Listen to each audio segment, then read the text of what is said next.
Então vamos falar com Deus para começar o nosso estudo, né? Capítulo 8 de Daniel. Feche seus olhos e vamos falar com Deus. Senhor nosso Deus, nosso Pai, nós estamos aqui, Senhor, muito felizes por termos esta oportunidade de mais uma vez conversarmos contigo, mais uma vez ouvirmos a tua voz, lermos a tua palavra e aprendermos sobre ti. Que o Senhor nos abençoe, que o Senhor nos guarde, nos ensine e aquilo que eu for falar não seja apenas o meu conhecimento, mas que seja a tua vontade. Em nome de Jesus, amém. Então, pegue a sua Bíblia, vamos lá, enquanto eu vou preparando aqui, pegue a sua Bíblia e abra lá em Daniel, capítulo 8.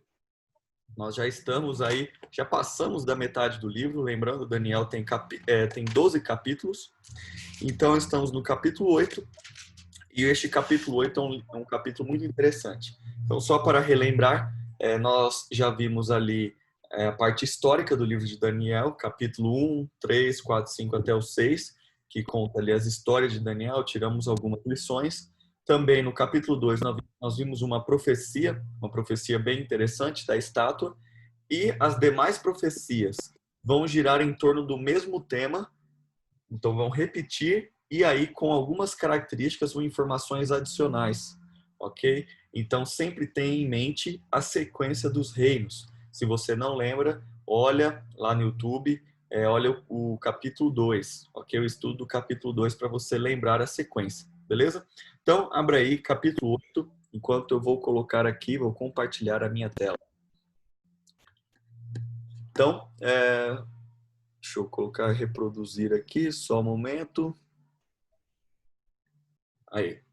Então, como de costume, nós já estamos acostumados aí, né? Aqueles que estão acompanhando no YouTube, pausa o vídeo agora e leia todo o capítulo 8. Aqueles que estão acompanhando ao vivo, eu vou citar algumas coisas e nós vamos tirar algumas lições e depois você pode pegar o material de apoio que está no WhatsApp e aí voltar o seu estudo e fazer o seu próprio estudo pessoal, beleza? Então, nós temos aqui no capítulo 8 mais uma visão de Daniel. Okay? Ele vê um bode e um carneiro. Então você vai perceber ali, né, que no terceiro ano do rei Belsazar, eu, Daniel, tive uma visão depois daquela que eu tive era a princípio. A visão, ele teve uma no capítulo 7, que é a visão dos animais, né, daqueles 4 animais híbridos que nós vimos, né? E agora ele tem a visão de mais alguns animais. Só que na verdade é um carneiro e um bode, beleza? Então, assim como em Daniel capítulo 2 e Daniel capítulo 7, o capítulo 8 apresenta uma outra visão da ascensão e da queda de impérios mundiais, embora com um simbolismo diferente. Então, assim, nós vamos repetir aquilo que já vimos, beleza? Então, nós vemos aqui que apareceu para ele, né? Ele viu um carneiro. Então, nós vemos que este carneiro, a partir ali do verso 3, esse carneiro tem 2 chifres e também ele vinha correndo, né? E 2 chifres eram altos, mas um alto que o outro e mais ainda subiu, né?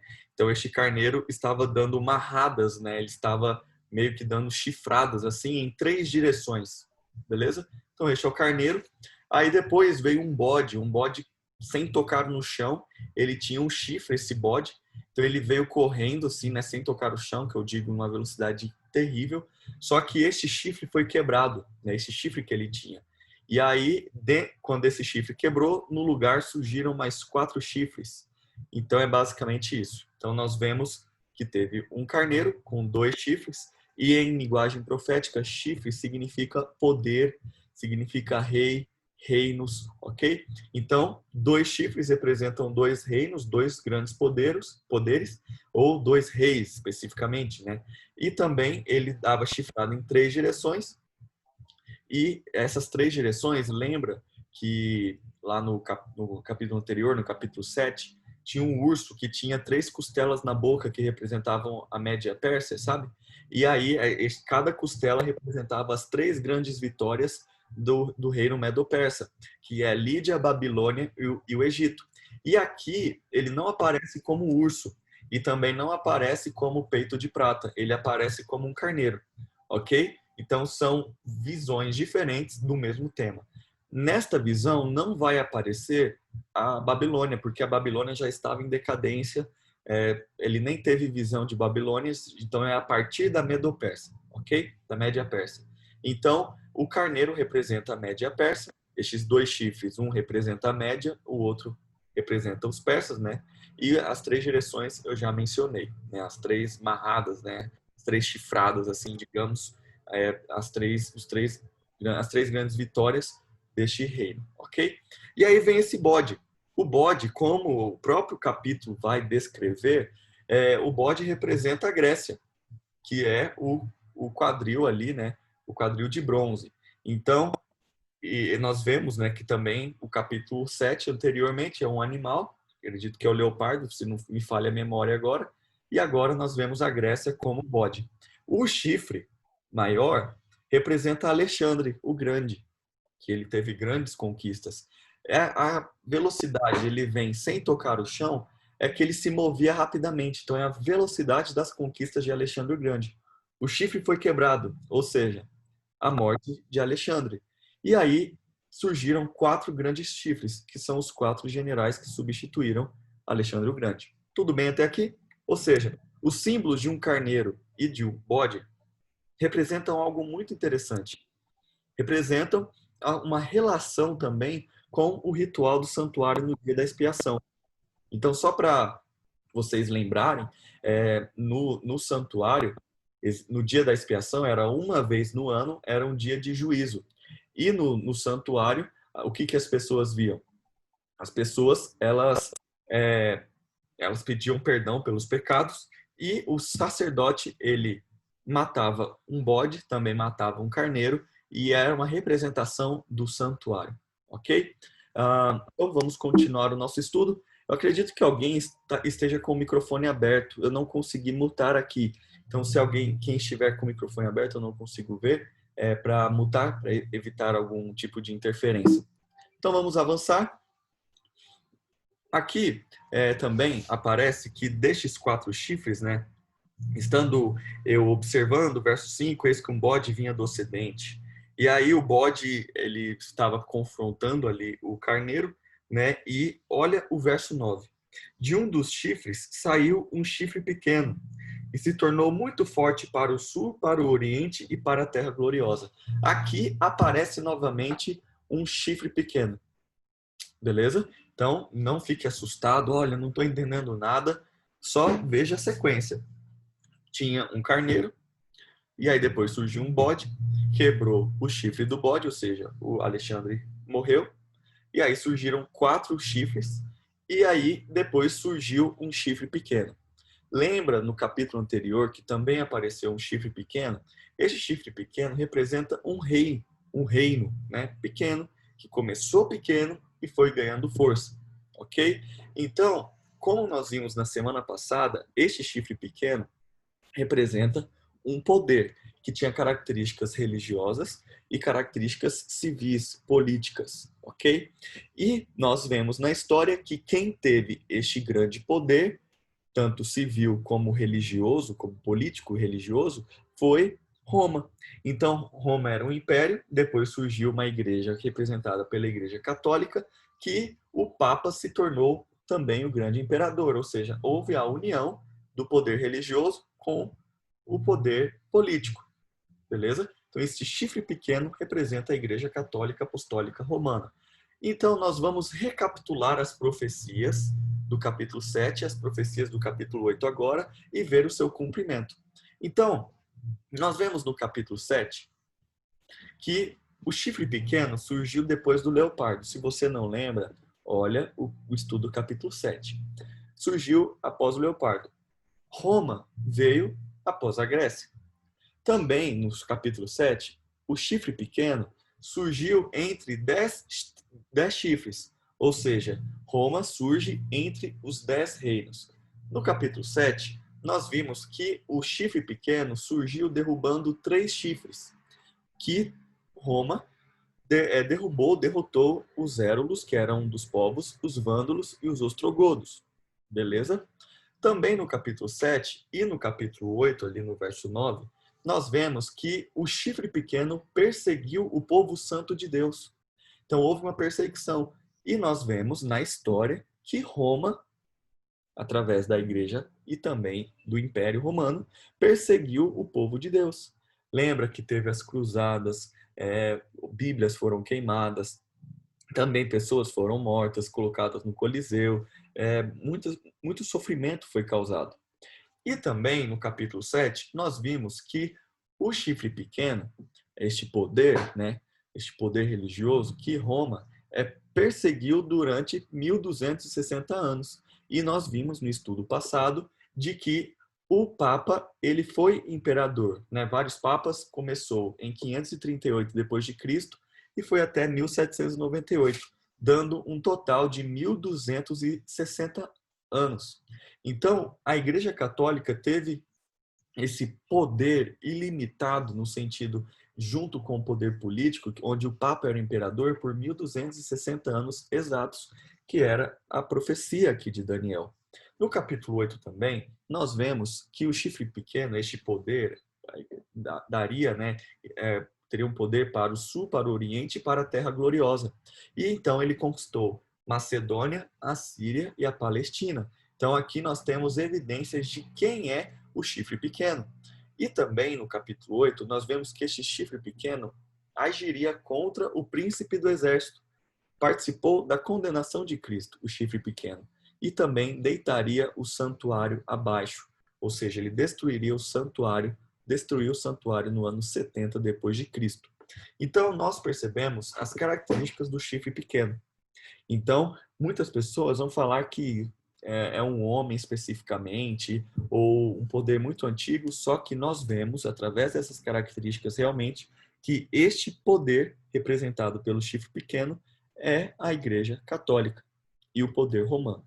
Beleza? Então, nós vemos que existem essas características comuns entre o chifre pequeno do capítulo 7 e o capítulo 8. Eles são pequenos no início, então eles começam de uma forma bem pequena e eles aumentam. Também eles se tornam grandes posteriormente, então uma força, eles vão adquirindo força. Eles são poderes perseguidores, eles perseguem o povo de Deus. Também são blasfemos e exaltam a si mesmos. Então eles dão muita blasfêmia contra Deus e a exaltação própria para a própria instituição, para o próprio Papa e assim por diante. Ele tem aspectos de sua atividade descritos pelo tempo profético, ou seja, 1260 anos, é este o período que eles teriam. Se estendem até o fim dos tempos, quando Jesus for voltar, e devem ser destruídos de maneira sobrenatural. Ou seja, quem vai destruir é Jesus. Vai destruir este poder que é uma contrafação, é contra aquilo que Deus faz. Então, visto que o chifre pequeno de Daniel 7 representa o papado, a expansão vertical do chifre em Daniel 8 deve representar o mesmo poder, porque nós vimos que no capítulo 7 este chifre se expandiu horizontalmente, ou seja, ele teve um poder aqui na terra. No capítulo 8 nós vemos que ele tentou fazer um ataque vertical, ou seja, em vez de ser aqui horizontal, ele tentou chegar ao céu. Então ele não conseguiu atacar Jesus, mas ataca diretamente o ministério de Jesus. O ministério que Jesus faz no santuário celestial. Nós sabemos que lá em Êxodo, quando Deus pede para Moisés construir um santuário na terra, ele fala: construa um santuário segundo o modelo que lhe foi dado. E o modelo está no céu. Nós vemos no livro de Hebreus, no livro de Romanos, Efésios e vários outros que Jesus está atuando onde hoje? Está no céu. Ele é o nosso sacerdote, é ele quem intercede por nós, é ele quem pede, quem purifica, quem dá o perdão. Antigamente, no santuário, as pessoas levavam o cordeiro e matavam o cordeiro. E ali o seu pecado era transferido para o santuário. Dessa mesma maneira, Jesus, Cordeiro Perfeito, morreu e hoje nós podemos orar e ele perdoa os nossos pecados, pois ele está no santuário celestial. Então, como em Daniel, no capítulo 2 e capítulo 7, o principal poder final é Roma, tanto pagã quanto papal. Então, é um poder religioso. Então, nós vemos isso. Então, como eu mencionei, ele tenta atacar o santuário de Deus. Então, Daniel 8:9 aponta para conquistas territoriais horizontais. E agora, olha o verso 10. Acompanhe comigo na sua Bíblia, Daniel capítulo 8, verso 10. Cresceu até atingir o exército dos céus, Alguns do exército das estrelas lançou por terra e os pisou. Ou seja, ele tem uma ação vertical, como eu mencionei. Então, há um movimento de ascensão para o céu, para derrubar seres celestiais. Então, o chifre pequeno ataca o ministério sacerdotal de Jesus, como intercessor dos seres humanos, pois não consegue atacar o príncipe, que é Jesus. E então, nós percebemos isso. Vamos ler agora o verso 11. Sim, engrandeceu-se até ao príncipe do exército, dele tirou o sacrifício diário, e o lugar do seu santuário foi deitado abaixo. Ou seja, aqui no verso 11, o sacrifício diário aparece em conexão com o santuário terrestre, tentando mostrar assim os aspectos diversos e também aspectos contínuos dos serviços rituais, que é o sacrifício e intercessão, que é o que Jesus está fazendo hoje no céu, intercedendo por nós. Então é mediante esses serviços que os pecadores são perdoados e o problema do pecado é resolvido no tabernáculo.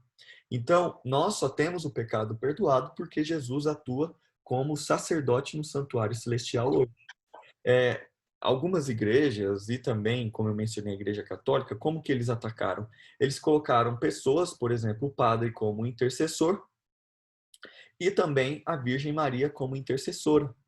Só que nós não temos evidências bíblicas, eu respeito essa opinião e essa doutrina católica, não, se algum católico estiver assistindo, eu respeito, é uma doutrina católica, então eu respeito a instituição, só que ela não tem evidência bíblica, e nós estamos estudando a Bíblia aqui. Então, com muita naturalidade, eu digo isso, porque na Bíblia não há evidências de que um ser humano, a não ser Jesus, um ser humano possa ser um intercessor entre nós e Deus, ou algum ser humano pode perdoar pecados, ou Maria está ao lado de Deus intercedendo por nós. Não há evidências bíblicas disso, ok? Apesar de respeitar essa doutrina católica. Então, só para deixar bem claro, para evitar algum tipo de problema, e se você tiver alguma opinião contrária, ou se quiser também tirar alguma dúvida ou enviar um comentário, eu estou à disposição, ok? Então, este sistema terrestre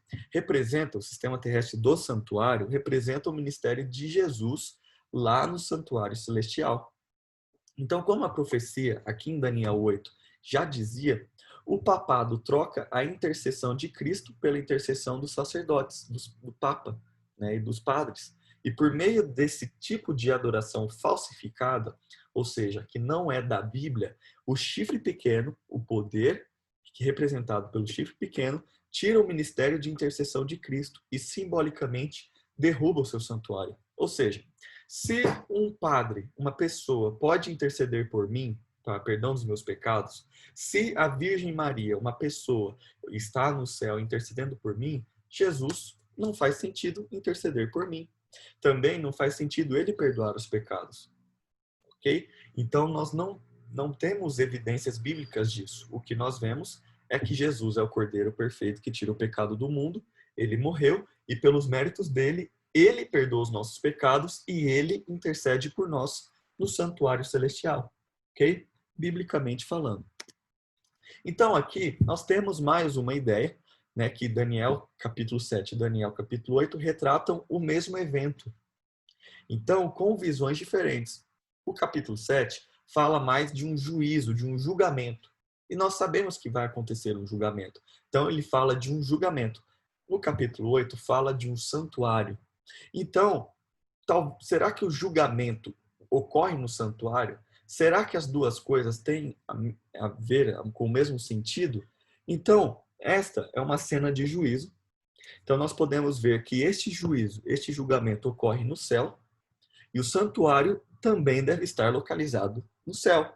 Então, nós vemos tronos, vemos testemunhas, vemos um julgamento, vemos vítimas, vemos um agressor, vemos um tribunal, registros para fazer o julgamento, um reclamante e também temos um veredito aqui no capítulo 8. Então, nós temos esta cena de julgamento. E se você der uma analisada em Apocalipse capítulo 4 e em Apocalipse capítulo 5, você vai verificar que João teve uma visão do céu e é muito parecida com a visão que Daniel teve. Então nós percebemos que realmente existe um santuário onde está o trono de Deus, onde ocorre o julgamento lá no céu. Enquanto Daniel 7 descreve a intervenção de Deus e a sua relação com os assuntos humanos a partir de uma perspectiva judicial, Daniel 8 descreve o mesmo evento do ponto de vista do santuário. Então nós temos santuário em um aspecto judicial, um julgamento. E nós sabemos que Jesus é o nosso advogado e também Jesus é o juiz. E ele vai reinar e vai dar o poder também para os seres humanos salvos reinarem com ele. Então, o julgamento é muito mais do que ver se você está fazendo coisa errada ou certo, mas é verificar se você vai ser salvo para reinar com Jesus. Então, é uma oportunidade, é uma confirmação daquilo que você aceitou. Se você aceitou o sacrifício de Jesus e também o aceita como seu salvador pessoal. Então, nós precisamos verificar agora o verso 13, para ir já para o final do nosso estudo. Vamos para o verso 13? Diz assim: depois, imagina a cena, só para a gente entender. A cena aqui é que o chifre pequeno derrubaria o santuário. No capítulo 7 também fala que ele mudaria os tempos e as leis, os 10 mandamentos. Nós vimos que a Igreja Católica mudou os 10 mandamentos. Existe os 10 mandamentos bíblicos e existem os 10 mandamentos da catequese. Então, nós já vemos essa diferença. Então, a Igreja Católica mudou os 10 mandamentos. Também, aqui, Daniel estava apavorado e imagina, nossa, vai acontecer o quê? O poder de Deus vai ser pisado, vai ser derrubado, o que vai acontecer? E aí, ele viu aqui, né? Depois ouviu um santo que falava e disse outro santo aquele que falava: até quando durará a visão do sacrifício diário e da transgressão assoladora, visão na qual é entregue o santuário e o exército a fim de serem pisados? Ou seja, até quando vai durar essa opressão, esse poder? Até quando? Até quando? Essa é a pergunta. Então, nós vemos no verso 14 essa resposta. Acompanha comigo. Ele me disse: até 2.300 tardes e manhãs, e o santuário será purificado. Opa! Então nós percebemos que 2.300 tardes e manhãs ocorreria este período de opressão contra o poder de Deus. E aqui nós vemos que o santuário será purificado, ou seja, no dia da purificação era um dia de juízo, como eu falei. Pessoas que não se arrependeram, que não aceitaram ali as leis, que não seguiram e não se arrependeram dos seus pecados no tempo de Israel, morriam e eram talvez também expulsas ali do convívio com o povo de Israel. E era um dia muito solene. Isso acontecia em todo ano, dia 22 de outubro. Todo ano era feita a purificação do santuário. E aqui está falando que ia demorar 2.300 anos, para 2.300 tardes e manhãs, para iniciar esta purificação. Nós vimos no primeiro estudo que na profecia, quando você estuda a profecia, existe um princípio muito importante, que é chamado princípio dia e ano. Se você tem dúvida, olha o vídeo número 1 lá no YouTube, o nosso estudo número 1. Então, o princípio dia e ano na profecia, você percebe, quando vai interpretar a profecia, que cada ano, cada dia significa um ano. Entendeu? Então, houve 2.300 tardes e manhãs. Um dia tem uma tarde e uma manhã, ou seja, 2.300 dias. Então, se for 2.300 dias literais, é cerca de 6 anos. Então, essa purificação, esse período de poder romano, duraria cerca de 6 anos. É muito pouco, falando na história do mundo. 6 anos, passa muito rápido. Mas, se for, por exemplo, seguindo o princípio de ano, que é bíblico, nós vemos que não daria 6 anos, daria 2.300 anos. Ah, agora já muda, é um período maior. Então, Daniel 8, mas para sabermos, né, quando começa isso, nós não conseguimos encontrar em Daniel 8. Então, este capítulo não apresenta as informações que nos permitem calcular o início desse período de tempo, o que evidentemente poderia estabelecer o fim. Se você sabe o início, você calcula 2.300 anos depois, chega nessa data. Ou se você sabe o fim, você volta e sabe o início. Só que o capítulo 8 só fala que duraria 2.300 anos. Tá, e quando começou? Quando terminou? Não sabemos. Mas, em Daniel capítulo 9, nós vamos descobrir essa informação crucial. Entendeu? Então aqui nós não sabemos o início, mas no próximo estudo, o estudo do capítulo 9, nós vamos verificar quando se inicia os 2.300 anos de opressão, ou 2.300 anos para começar a purificação do santuário e o julgamento de Deus. Ok? Aqui nós temos uma última tela aqui para vocês entenderem. Está lá no material de apoio. Daniel 2, nós vemos essa sequência, né? Babilônia, Média Pérsia, Grécia, Roma, pagã e Roma papal. E aí nós temos a segunda vinda de Cristo, que é a pedra cortada sem auxílio de mãos. Em Daniel 7, a mesma coisa. Babilônia, Roma pagã, Roma papal. E aí ocorre um juízo no céu. E aí depois vem a segunda vinda de Cristo. Os santos recebem o reino. E agora no capítulo 8 não aparece Babilônia, mas aparece Média Pérsia, Grécia, Roma pagã, Roma papal, e ocorre a purificação no santuário, ou seja, juízo e purificação no santuário são a mesma coisa. E depois disso ocorre a segunda vinda de Cristo e o chifre pequeno é destruído sem o auxílio de mãos. Beleza? Então, para finalizarmos, nós precisamos entender que aqui nós temos a história do mundo e vemos essa profecia que é muito atual e que fala sobre este juízo. Juízo tem a ver com vida, juízo tem a ver com salvação. Então, eu quero ser julgado para saber que eu vou ser salvo. E você também tem que ter o desejo de ser julgado para ser salvo. Nós vimos em Daniel 7, talvez pode ficar um pouco confuso, mas aqueles que fizeram a tarefinha de casa, leram, sublinharam, estudaram de forma pessoal vão entender. No capítulo 7, nós vemos que o poder romano teria 1260 anos de poder. E foi este período que o Papa se tornou imperador. 1260 anos, o Papa que sucedeu, ele foi preso. E isso aconteceu no ano de 1798. Okay? Isso em capítulo 7. No capítulo 8, nós vemos que vai acontecer este juízo, essa purificação. E no capítulo 7 vai acontecer depois da prisão do Papa. Vai ser depois de 1798. Ou seja, estas 2.300 tardes e manhãs, estes 2.300 anos, terminaram após o ano de 1798. Nós ainda não sabemos a data, mas vamos descobrir no próximo estudo, no capítulo 9, tá bom? Então, se você tiver alguma dúvida, escreva aqui no Zoom, escreva no comentário, no YouTube, se você estiver assistindo depois, manda no WhatsApp, no nosso grupo, que eu estou à disposição. E agora eu quero fazer uma oração por você. Feche seus olhos e vamos falar com Deus. Senhor, nosso Deus, nosso Pai, nós vimos aqui que o Senhor nos dá informações impressionantes para sabermos o que acontece neste mundo.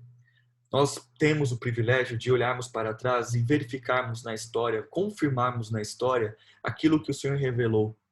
E eu agradeço por nós não sermos enganados. Também, essas profecias nos dão a certeza da volta de Jesus e que nós vamos reinar contigo. E é isso que nós queremos.